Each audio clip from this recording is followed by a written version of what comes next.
amashimeshane kuri Kaboleo asigaye yita Diamond Platinum muri Kigali.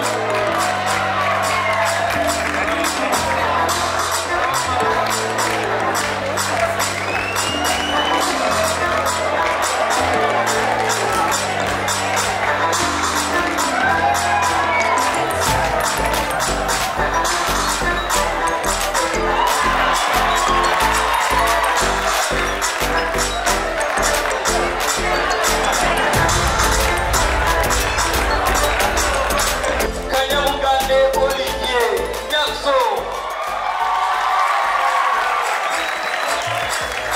amashimeshane twakire Nyaxo. Nyaxo rero umwe mu bakomedians hano mu Rwanda ariko bakora nabo web series ariko za comedy by'umwihariko.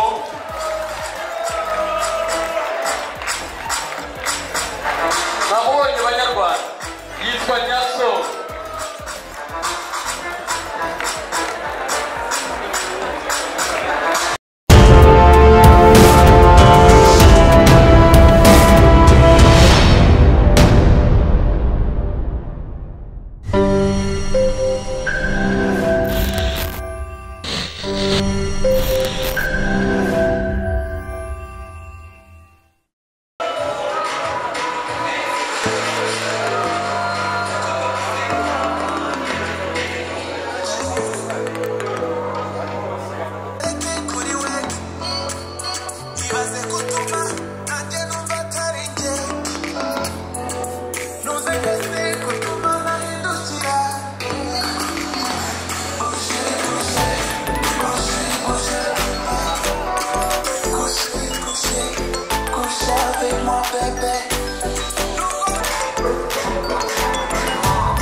ukinira sure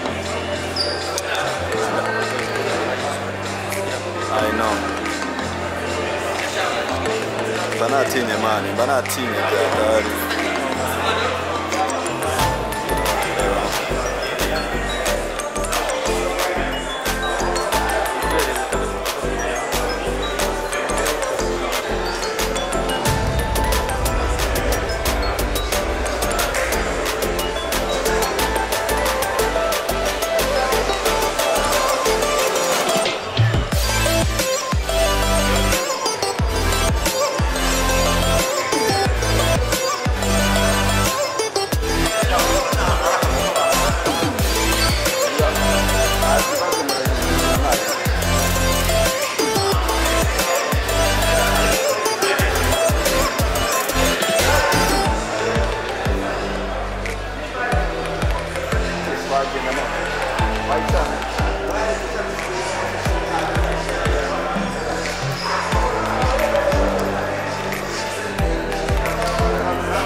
السلام عليكم.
Urakoze.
ko atugezeho live ko ibirori bya Rwanda International Movie Award biri kugenda, ibyamamare muri cinema biri gushimirwa mu bice bitandukanye, mu byiciro kandi bitandukanye. Mwahomeye amashyi mu kabyara. Umunyamakuru wacu akimara kuhagera yagize ati ku mugoroba wo kuri uyu munsi kandi by'umwihariko kuri wa gatandatu umunyamakuru wacu amaze kugera muri Kigali Convention Center agiye kutubwira ibiri kuhabera, ariko tubanze twakire bamwe mu byamamare bamaze kuhagera muri rusange. Nitwa Uncle Austin, shyigikira cyane abantu muri cinema. You know, iyo ushyigikira ikintu kiri gutrendinga like cinema in Rwanda, ishaka gusiga umuziki. Gusa ariko mbere ko umunyamakuru agira icyo abwira abateraniye buri mugoroba, umunsi wo kuwa gatatu yavuze ibijyanye n'ibihembo muri ubu buryo. Umunsi wo kuwa gatandatu uri 7 of February yatangiye ko hari rwo mwabonye nominations, ariko 7 of the March cyangwa 2020 nibwo ibihembo bizatangwa muri Kigali Convention Center. Abakinnyi b'ibyamamare muri cinema bazaba bahari, ntabwo rero uri umutima gusa, azaba ari babandi mukunda muri series za hano mu Rwanda, and they will be live. Yes sir. Gusa ariko ntabwo ari umunyamakuru wenyine wahagaragaye. Umwe mu bahanzi nyarwanda nawe yemeza ko sinema nyarwanda ikomeje kugenda itera imbere, aragira ati makoze cyane, yitwa Medi, ngabo Medi. Mwahomeye amashyi mu kabyara mwe.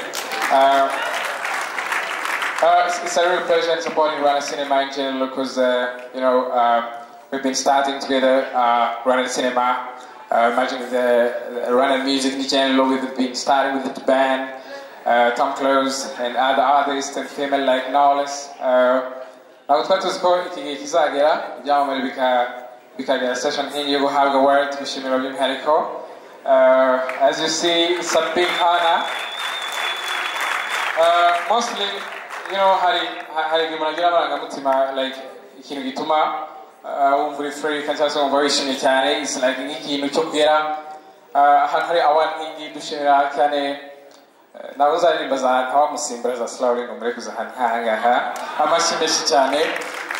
Gusa ariko ntabwo ari umuhanzi wenyine. Mwaka mu Rwanda, the best documentary international session, best short film of the year, best short film of the year international, best supporting actor Umunyarwanda, and best supporting actress from Rwanda. And we have modeling from Hapa Modeling Agency that will be performing after the first round of awarding. Hari kandi ibyiciro byo mu Rwanda by'umwihariko harimo best web series za filime mubona kuri internet, kuri za Zacu TV, za platforms zirimo za Sema Iwacu ndetse by'umwihariko n'izinyura kuri YouTube. Harimo best TV series, harimo best actor international, harimo best actress international. Hanyuma kandi round ya kabiri ya red carpet kugira ngo tuze kubakira mbere yuko dutangira ceremony yacu mu buryo burambuye kuri umugoroba. Abo ngabo tugiye kubabwira harimo uburyo mwagiye mubatora, percentage yuko mwatoye cyangwa se voting ifite 40%. Hanyuma road show bagiye bajyamo abaturage bakabishimira ndetse n'amanota bagiye bahatandukanye, yo arabafite percentage ya 60% y'amajwi yose muri rusange. Hanyuma rero DJ uri tayari twakire aba nominees bamaze kwitegura. Hari icyiciro cya mbere, icyiciro kigizwe n'abagabo bakina filime mu Rwanda, harimo n'abakora filime ku giti cyabo ariko turabakira nk'abazikina by'umwihariko. Turakira rero abakinnyi bakina amafilime hano mu Rwanda by'umwihariko batandukanye. Amazina yabo ari bongiye kubabwira, harimo abakina muzo mukunda cyane nka online series cyangwa web series zirimo Papa Sava, Bamenya series, harimo yitwa Mahindo series, harimo n'izindi zitandukanye tuza kubabwira mu kanya gatarambiranye. Harimo online love, harimo Jibu n'amafilime yakorewe mu Rwanda, ari nayo mpamvu tuza kugira ishema ryo kugira ngo abanyarwanda bahanganye muri ibyo byiciro bitandukanye baze guhabwa ibihembo. Ariko nanone abanyamahanga nabo bari mu cyiciro cya internationals, muri best documentary, harimo best people choice. Yo niyo abanyarwanda n'ubundi by'umwihariko aribo tugiye kwakira mu kanya katarambiranye. Mu bakinnyi rero bahanganye muri sinema nyarwanda by'umwihariko muri best people choice awards y'abanyarwanda, mu bagabo uwa mbere yitwa, ntabwo tugiye kubakira nonaha niba bamaze kwitegura bari baretse gutambuka, no kugira ngo banze babwire nominees mbibutsa abantu bari nominated. This is the first edition of people choice award nominees actors. Harimo uwitwa Uwihoreye Jean Bosco Mustafa bazi nka Niba, harimo Niyitegeka Gracien Papa Sava, Berimana Ramadan Bamenya, Mugisha Emmanuel muzi nka Kibonke, harimo Kalisa Ernest muzi nka Samusure, harimo Ndayizeye Emmanuel azwi nka Nick muri City Mate, harimo Kamanzi Didier azwi nka Max, harimo Ngabo Leo azwi nka Kadogo muri filime Nyarwanda, harimo Regero Norbert yitwa Digidigi muri Papa Sava, harimo kandi na Kanyabugande Olivier cyangwa se Nyaxo. Tunyuze mu kindi cyiciro cya Rwanda International Movies Awards People Choice Award nominees from actresses.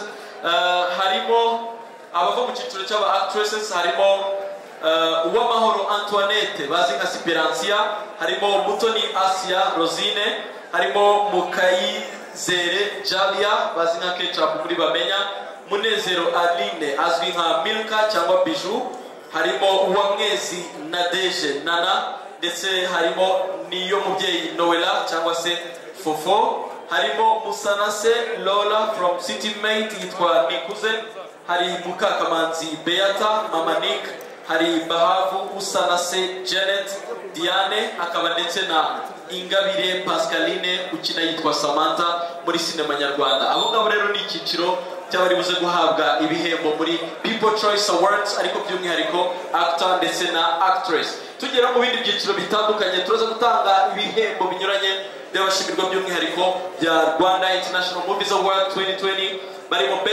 Best Documentary Film of the Year, harimo session ya National ndetse na International, hari ndetse n'ibyiciro bitandukanye bihembwa mu Rwanda, Best Web Series, Best TV Series, Best Actor International and Best Actress International.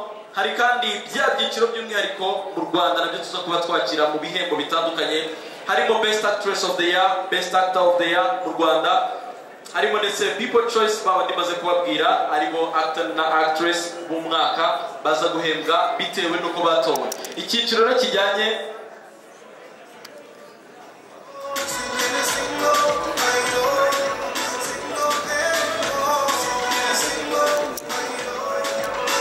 uko rero biri buze gukurikizwa kugira ngo babandi mwahaye amajwi uko mwabibonye kuri platform ya voting.inyarwanda.com bari buze gutorwa cyangwa se bari buze gushimirwa, harakurikizwa amajwi yafashwe, harimo percentage ya 60% yo muri road show ndetse na 40% y'amajwi mwatanze igihe mwabatoraga. Hari kandi by'umwihariko road show bakoze nenge, ariko hari nizo bagiye baperformingira abaturage bakabereka urukundo rukomeye cyane. Bwa mbere bagiye i Nyamata, bakurikizaho i Rwamagana, bagiye i Rubavu, bahita bakomereza i Musanze, ari naho bakoze igitaramo cy'inkera y'imihigo. Nibyo byiciro rero mu kanya katarambiranye tugiye kwakira People Choice Awards, abari nominated actors ndetse na actresses. DJ. Now we are starting with the People Choice Awards nominees in actors and actresses. Tugiye gutangira rero by'umwihariko baratambuka kuri red carpet, hanyuma nibagera mu myanya y'imbere mbere yuko babereka ibyicaro byabo babanze bafate ifoto, hanyuma bajye mu byicaro byabo. Umuntu wa mbere ufite nimero ya mbere muri Rwanda International Movie Awards, ariko mu cyiciro cy'abagabo tugiye kwakira Uwihoreye Jean Bosco Mustafa Ndimbati. Amashyi menshi cyane twakire Uwihoreye Jean Bosco Mustafa. Yitwa Ndimbati, akina muri City Maze. Yitwa Dewo, akina by'umwihariko muri Papa Sava.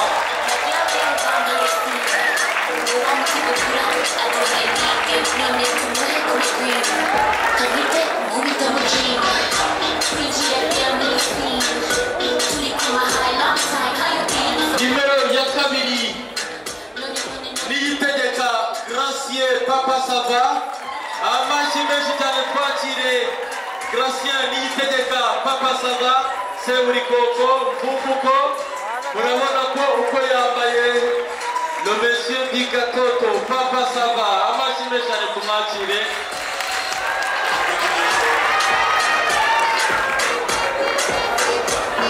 Hakurikiyeho Ramadan Benimana Bamenya.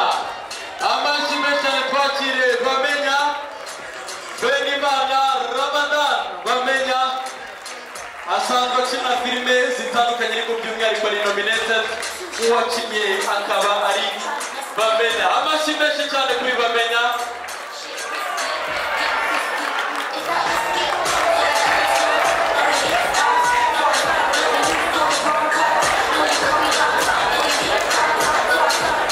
Dukurikijeho Mugisha Emmanuel Kibonke. Amashyi menshi cyane twakiriye Kibonke Mugisha Emmanuel muri Seburikoko bari gucumbagira ariko murabona ko style ye fashion yayikozeho kandi ameze neza cyane. Bamuzi nka Manyanga ariko murabona ko nta Manyanga afite kandi murabona ko bimeze neza cyane. Amashyi menshi cyane kuri Mugisha Emmanuel. Dukurikijeho Kamanzi Didier Max. Amashyi menshi cyane kuri Kamanzi Didier.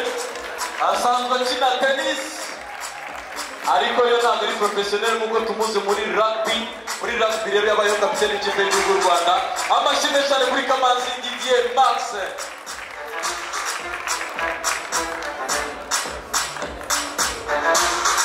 Dukurikijeho Ngabo Leo Muzinga Kadogo. Amashyi menshi cyane kuri Ngabo Leo. Amashyi menshi cyane kuri Ngabo Leo. Asigaye yiyita Diamond Platinum w'i Kigali.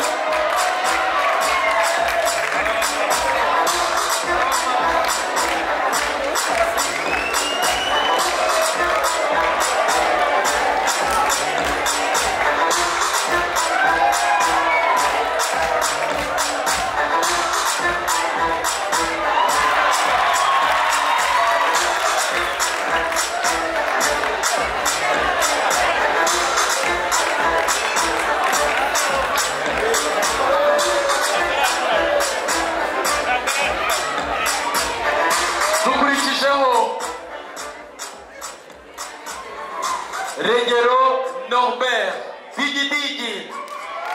Amashyi menshi cyane kuri Regero Norbert Digidigi. Yitwa Digidigi ariko asanzwe akina amakinamico atandukanye ariko by'umwihariko Papa Sava yatumye aba nominated.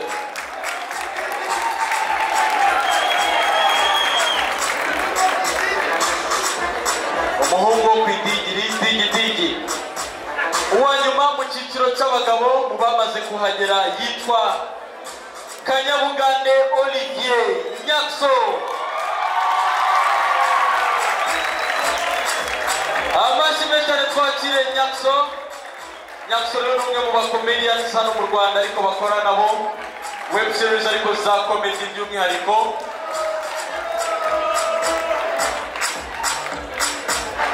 Namubonye Banyarwanda yitwa Nyaxo.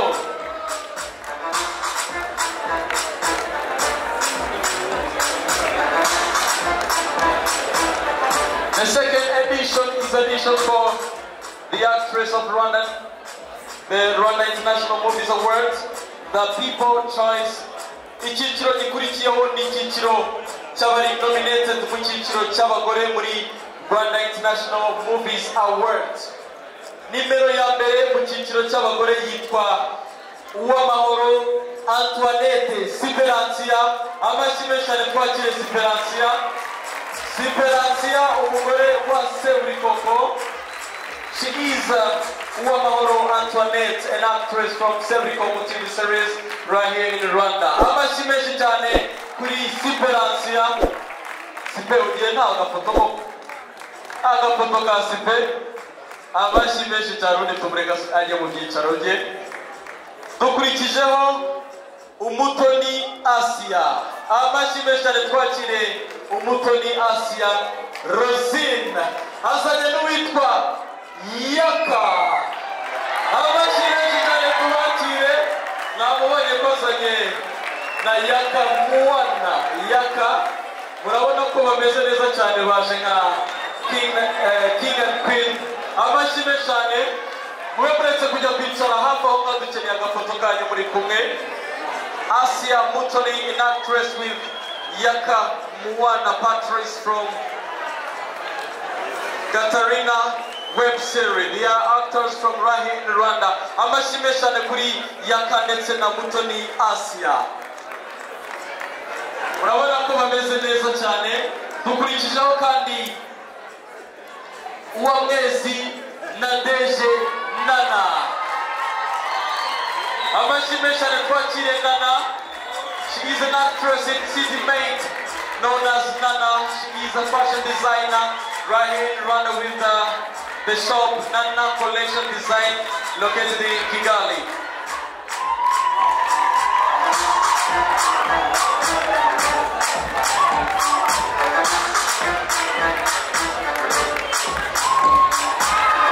Amashimeshane cyane kuri Nana. Murabona ko ni fashion designer kandi yambaye kugira ngo nawe ahanyura n'umucyo muri Rwanda International Movies Awards. Ifoto y'umwihariko hafi aho ngaho Nana mbere yo kujya kwicara yambaye dress nziza cyane ya made in Rwanda. By'umwihariko nk'umuntu ufite shop ya made in Rwanda agomba kuba nawe yambaye mu buryo bumeze gutya. Amashimeshane cyane kuri Nana. Ubundi protocol umwereka ibyicaro bye kugira ngo nawe agubwe neza ubundi twakire abandi banominees.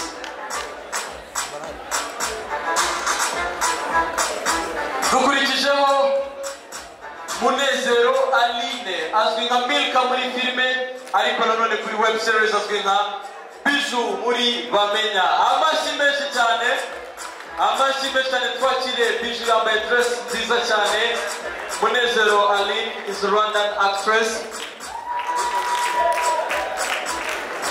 Munezero Aline rero n'umukinnyi wa filime nyarwanda by'umwihariko mu cyiciro cy'abagore wakinnye filime zitandukanye zirimo City Media yagaragayemo agahe gato ariko abantu bamuzi nka Milka muri sinema nyarwanda. Dukurikijeho Jalia Mukayizere Ketchup. Amashimeshane cyane twakiriye Ketchup. Ni izina ry'umukino ariko araryoshye nka Ketchup kandi yambaye dress nziza cyane. Umumenyere ku myambaro migufi muri Bamenya tukabutura tumubera cyane ariko yambaye dress nziza cyane. Uko yambaye rero ni umukomere. Amashimeshane cyane yitwa Mukayizere Jalia.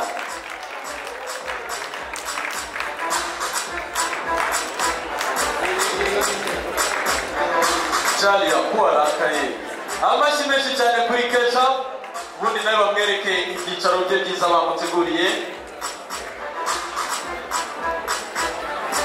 Ubundi twakire Noella niyo mubyeyi. Fofo kuva muri Papa Sava. Amashimeshane cyane twakire Fofo. Aratambuka neza cyane muri dress nziza cyane ya made in Rwanda. Amashimeshane cyane kuri Fofo.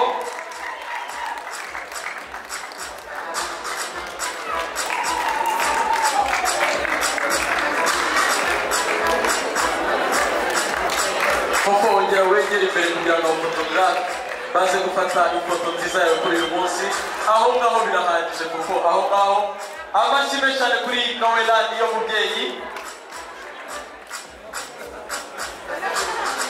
Dukurikijeho Musanase Lola Nikuze akina muri City Made. Amashimeshane cyane twakire Nikuze. Kuva yatangira gukina filime yari afite inzozi zo kugira ngo filime izamuhe ibihembo bitandukanye. Yabonye igihembo gikomeye cyane muri Mashariki African Film Festival. By'umwihariko ariko kuva yatangira sinema yakinnye muri City Made byonyine rero mukaba muzi ko nka Nikuze. Amashimeshane cyane kuri Nikuze tumwakire.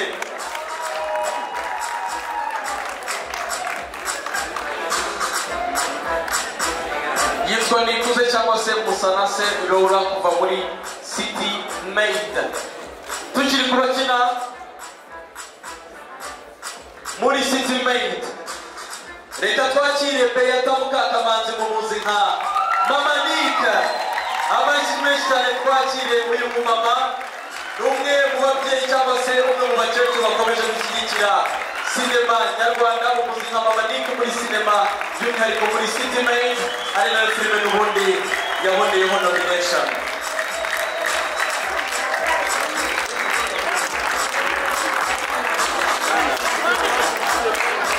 Mama Nika twari dukeneye ifoto yawe wasuhuza abafana ariko hagarara hafi aho ngaho kugira ngo bagufatire ifoto nziza. Umubyeyi murabona ko yambaye ibya kinyarwanda kandi aberewe cyane.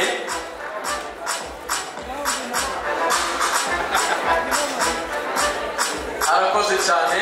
Reka dukurikizeho nawe akina muri City Maid n'umukobwa witwa Usanase Bahavu Janet. Amashimeshi cyane. Twakire Diane. She is an actress from Umuturanyi City Maid. Murabona ko natambuka nk'abanyampinga. Amashimeshi cyane. Murabona ko red compensation ni ibintu bye cyane. Amashimeshi cyane kuri Usanase Bahavu Janet. Ifoto nziza cyane. Nawe rero mu designer afite iduka ryitwa Africa riherereye Kimironko naryo rikora imyambaro ya Kinyarwanda. Nawe rero yagize ati uyu munsi ngomba guseruka mu mwambaro mwiza cyane wa Kinyarwanda. Hanyuma undi nawe usigaye yakinye filime yatumye amenyekana cyane, Samantha Ingabire Pascaline. Amashimeshi cyane twakire Ingabire Pascaline. Ingabire Pascaline yakinye muri filime zitandukanye zirimo Umuziranenge, akina muri filime Samantha n'izindi filime by'umwihariko. Amashimeshi cyane kuri Pascaline. Murabona ko nawe dress yambaye ni nziza cyane kandi hariho umwihariko w'umugongo wa Kinyarwanda cyangwa se ugaragaza design za Kinyarwanda. Hanyuma rero abo ngabo n'abanominees mu cyiciro cy'abagabo ndetse n'icyiciro cy'abagore bahatana muri Rwanda International Movies Awards kuko mumaze kubabona.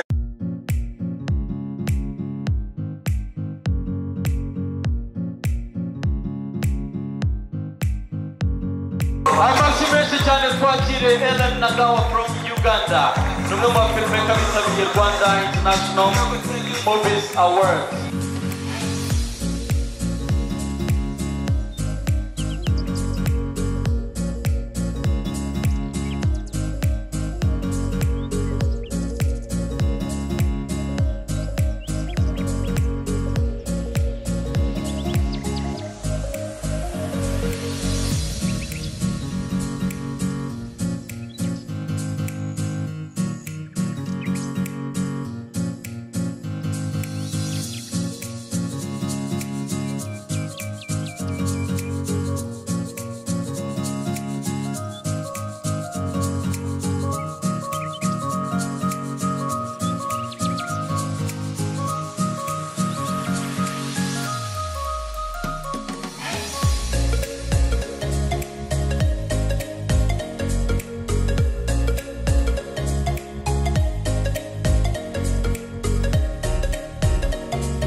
dukurikizeho Kirenga Safine ari mu cyiciro cya International.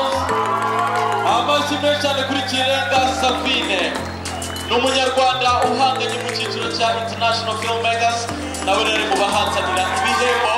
Amashyi menshi cyane kuri Kirenga, tumwakire. Kirenga Safine akina muri filime zitandukanye zirimo Seburikoko, muzi nka Canke.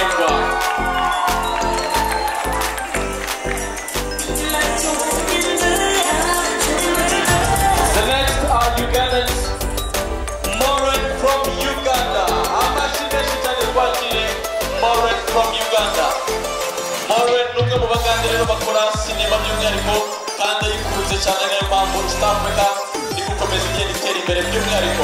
Amashyi menshi cyane twakire Moren akomoka muri Uganda.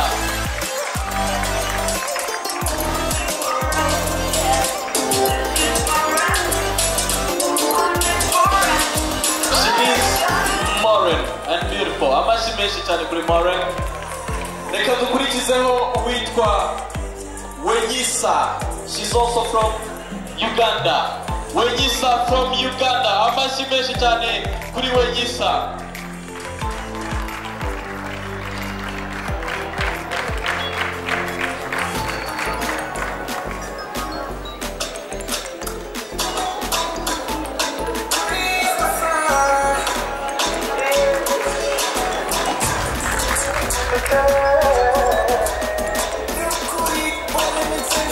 Hakurikiyeho Arthur from Uganda.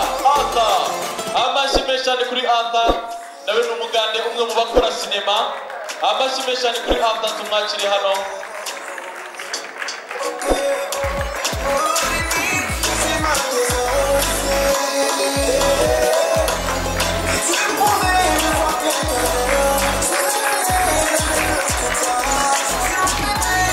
The next is from Burundi. Dairore Swavis kuva mu gihugu cy'u Burundi. N'amashyi menshi cyane tumwakire. Yitwa Dairore akomoka mu gihugu cy'u Burundi. Uyu nguyu rero usanzwe ni umuproducer, umudirector ndetse n'umuactress hariya muri filime zitandukanye mu gihugu cy'u Burundi. Amashyi menshi cyane tumwakire.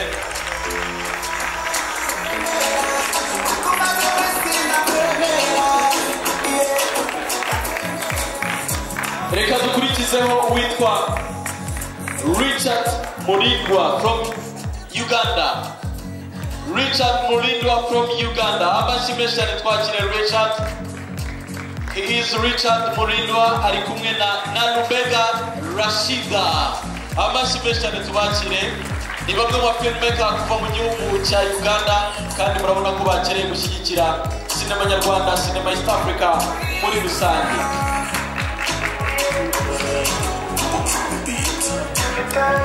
The next is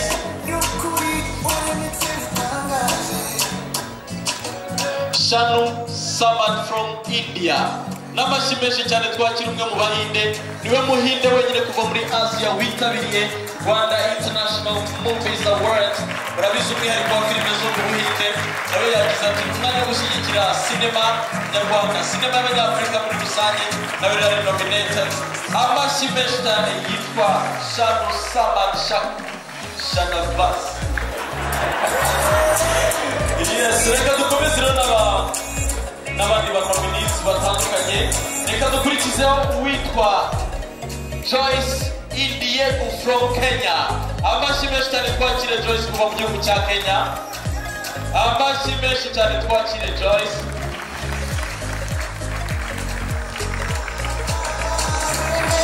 Joyce nawe agira ati gushyigikira sinema East Africa, sinema East Africa cyangwa se Afrika Mashariki ni ibintu bishema kandi niyo mpamvu nifatanyije n'Abanyarwanda kuri uyu munsi. Dukurikijeho kandi undi witwa Mutoni Zulfat. Urumva ko yitiranwa n'Abanyarwanda. Mutoni Zulfat from Tanzania. Amashyi menshi cyane twakire Mutoni Zulfat.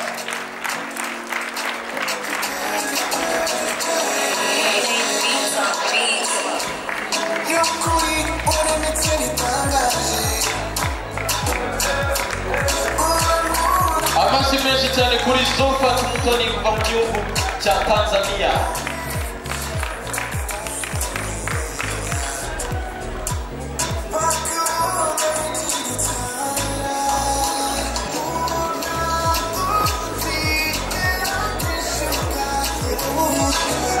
Abo rero mumaze kubona ni international actors and actresses kuva mu bihugu bitandukanye, baturuka mu bihugu bitandukanye birimo Uganda, Kenya, India ndetse no mu Burundi. By'umwihariko ariko mu Banyarwanda hari ndetse na Habiyakare Muniru nawe utari kuboneka hano hafi. Habiyakare Muniru ndetse na Kirenga Safine n'Abanyarwanda rero nabo bahatanye muri international session. Hari ndetse na Zulfat kuva mu gihugu cya Tanzania. Mukanya rero katarambiranye turaza kwakira noneho babandi bo mu Rwanda bari muri People Choice Awards ni babandi muherutse gutora munyuze kuri Inyarwanda.com kuri voting.inyarwanda.com turaza kwakira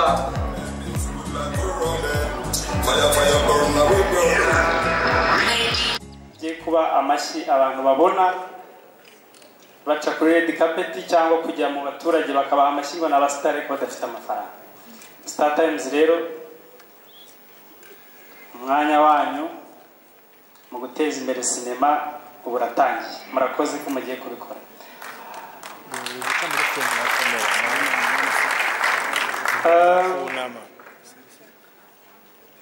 Kugira ngo dutere imbere bisaba ibintu byinshi, ariko icyambere nuko twebwe bari muri sinema ari twe tugira urwo ruhare, tumenya ibyo twakoze, tumenya ko inafite umutekano.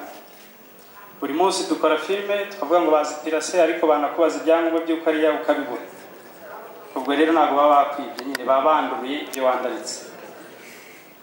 Reka tugire umuco wo kwandikisha ibihangano byacu, tugire umuco wo kubikurikirana kuko ari ibyacu. Iyo kitanditse ntikiba ari icyawe. Ndazi neza ko twabiganiriye bihagije mu gikorwa cya Rwanda Movie Week, kandi abo twahuye, abo twari kumwe, nahamya ko icyo cyo kitakiri ikibazo kuri twebwe. Ntabwo rero ndi butinde mu magambo, nasoza nkeka ko na DJ indirimbo yaduhaga buriya afite uburenganzira bwa ba nyirazo. Ejo niba muhamagara ntazankiremo kuko niko bimeze.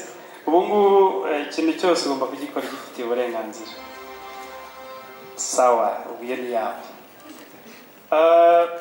Reka dusoze. Ndabizi iyo event nk'irangiye turasohoka hano bamwe twishimye abandi tutishimye, ariko iyo utatsinze ni inzira yo kugira ngo uzatsinde ubutaha, kandi iyo watsinze ni inzira yo gukomeza. Hari abo twinjiye muri sale turi inshuti, tugiye gusohoka turi abanzi, ariko ntabwo ariko byakabaye. Icyakabaye ni uko umuntu yakabaye amenya impamvu atatsinze, agafata umwanya akavuga ati impamvu ntatsinze niyo cyangwa se aho tujya niho nicyo hatwereka. Rero nk'abatindiye ndagira ngo mbonereho no gusaba muhuza amagambo MC ko ari udufashe nyine wa mwanya twatakaje tukawugaruriza ahangaha. Twagize ibikorwa bya sinema bitandukanye, twigabanijemo amatsinda arenze rimwe, bituma dukererwaho gato, binatuma bamwe bagomba kuba bari hano batari hari, ndetse na bamwe bagomba kuba bari aho handi batari yo bari hano. Niyo mpamvu rero mutwihanganira, nubwo 100% tutavuga ko nta rare twabigizemo, ariko zimwe mu mpamvu zatumye dukererwaho gakeya n'izo ngizo zirimo. Hari filime ikomeye yashyizwe ku mugaragaro, twese twagomba kuba duhari, ariko kuko byose ari ibyacu byabaye ngombwa ko na hano tuba duhari. Mwakoze cyane rero kuza, ndabashimiye uruhare rwa buri umwe hano guteza imbere sinema, no kuba umuntu ari hano ubwabyo ni uruhare rwe mu guteza imbere sinema nyarwanda ndetse na sinema mpuzamahanga muri rusange. Murakoze, dukomeze kuryoherwa n'ibirori.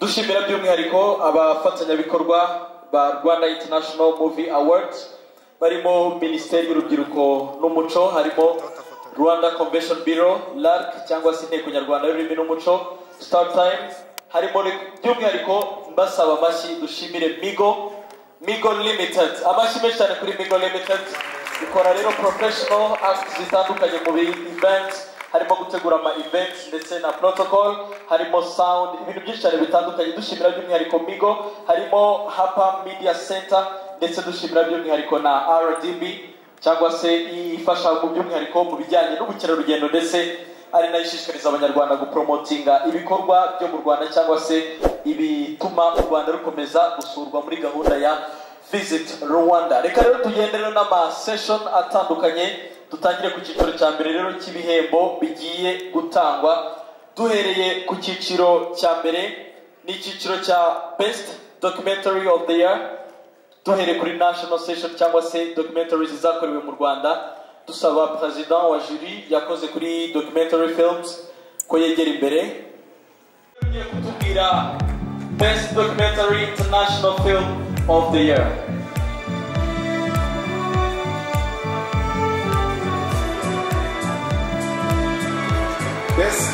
Best documentary. Wabonye Felix.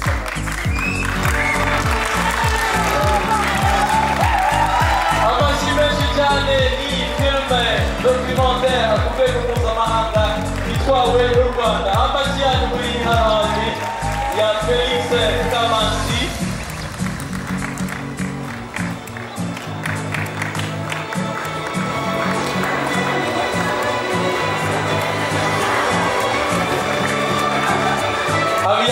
Yagize ati nubwo nakererewe kagere kuri red carpet ze no kuri stage mubone. Amashyi menshi cyane kuri Habiyakare Muniru. Icyo mvuga kuri ibyo habayeho misunderstanding ibyo wayoboye undi director wawe.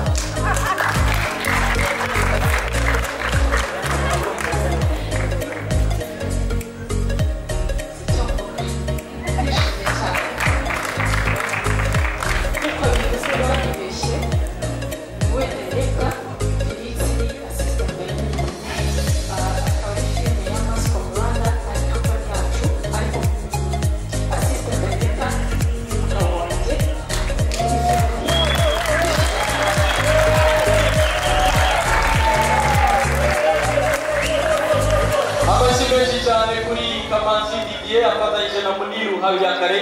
Amashyi menshi cyane barakoze cyane. Igihembo cyahembwe filime ya Ngabikwiye by'umwihariko ni Best Documentary mu Rwanda, nicyo gihembo cya mbere. Amashyi menshi cyane.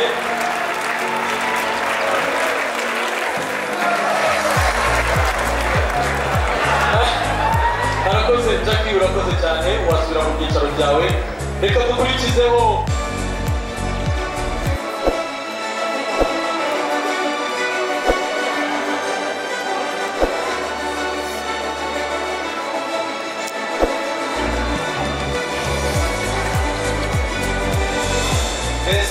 National Short Film wayibinize yitwa Luna. Filime yitwa Luna yakozwe na Bora Shingiro.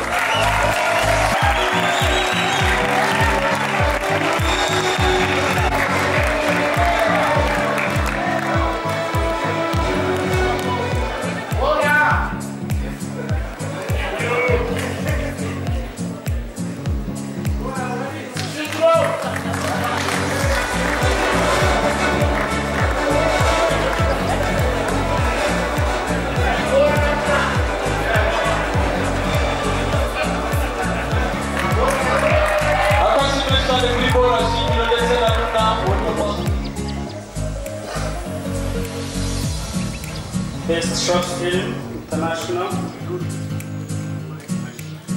Mukami.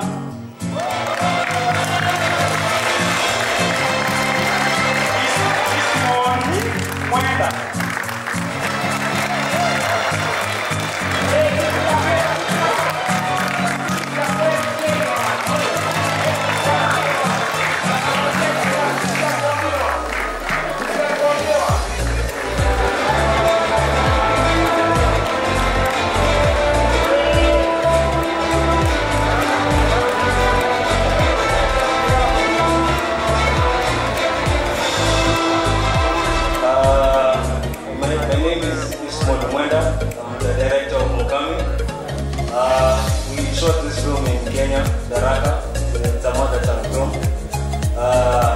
You guys have been talking a lot of Rwanda. Hatuelewi. Anyway, thank you so much, Rima. Much appreciation. Thank you. Akoze cyane yitwa Mukakamanzi Beata. She is an actress from different categories of films in Rwanda. She is the best People Choice Actress of the Year 2020 in Rwanda International Movie Awards. Ndabibutsa ko rero ibi birori cyangwa se iyi event iri gutambuka live kuri YouTube, kuri live hype.